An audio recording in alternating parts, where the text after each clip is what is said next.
Avengers Age of Ultron is a sequel to the Avengers, and I've been waiting for this sequel for almost all throughout 2015. And I'm not gonna talk too much of the spoilers in this movie review, but I might talk a little bit about two spoilers. I might not, but let's just get it over with. Anyway, Avengers Age of Ultron starts off where Tony Stark begins to jumpstart. That sounds kind of weird, but I'm going to keep on going. Anyway, he starts to jumpstart what's called the Ultron program, and he needs artificial intelligence in order to create Ultron. And once Ultron's created, well, things go awry. He starts seeing things bad, and he plans to destroy the entire population of humans. It seems like it's been done before with the first Avengers, except with just low-key bringing aliens down to Earth just to make him be king. This is different because Ultron, he just has an army. He needs something in order to complete his plan. And what he needs in his plan is vibranium. And it's a little bit used from Captain America's shield, but it's not in the shield. It was in some kind of tube. And he needs that to make one of the largest cities come out of the ground and just go up into space a little bit and just come down to Earth and just boom, wipe out the entire Earth population. And the Avengers, of course, have to stop him. They have to stop him, but in order to try to stop him, they just get their butts creamed by two mutants, twins, and their names are Scarlet Witch and Quicksilver. But Scarlet Witch and Quicksilver, they start off as mutants and they turn out to be Avengers. Well, they both do help out the Avengers. But it was weird because I didn't expect Quicksilver to die. But it's just a Joss Whedon film, and he's been known to just kind of kill off some of the characters. Because it's a PG-13 movie. It's not a Disney movie. Because Marvel Studios is distributed by Disney, but their films are distributed by Disney. But their films aren't really a Disney movie. They're just a Marvel movie. But anyway, I know when I first saw the movie, I thought I was going to be entertained, and I was entertained. But at first, when I heard that there was going to be like a 2-hour and 40-minute time limit in the movie, there was going to be a lot of stuff going on because Joss Whedon put a lot of stuff in the movie.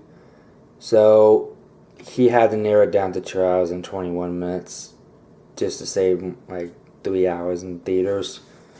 And I guess he's going to use that 2 hours and 40 minutes for the Blu-ray edition. And I might buy that if that's going to happen. I mean, I love the Avengers movie. I love Avengers Age of Ultron, but I really don't know if I like the Avengers Age of Ultron as much as I do as the first one, because I like the first one because there's more to the villain's backstory. But there's not that much backstory to Ultron. I think there might be more to his backstory in the Avengers Age of Ultron Extended Edition. But I mean, I guess that could happen during this year. But I'm just here to say that I love the Avengers sequel, and I just can't wait for Phase 3 because they gave away a little bit of what's coming to Avengers Infinity War, because some of the Avengers members get hallucinations and they start to see Infinity Stones, and they start seeing them combine into the Infinity Gauntlet, and that part was actually in the movie, so this is also another spoiler.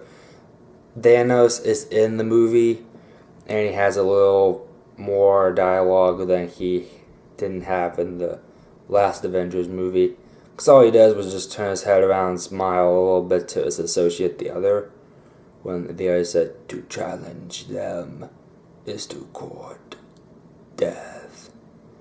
And when Thanos had to turn and smile, I knew what he was going to look for. The Infinity Gauntlet, and he needs the Infinity Stones.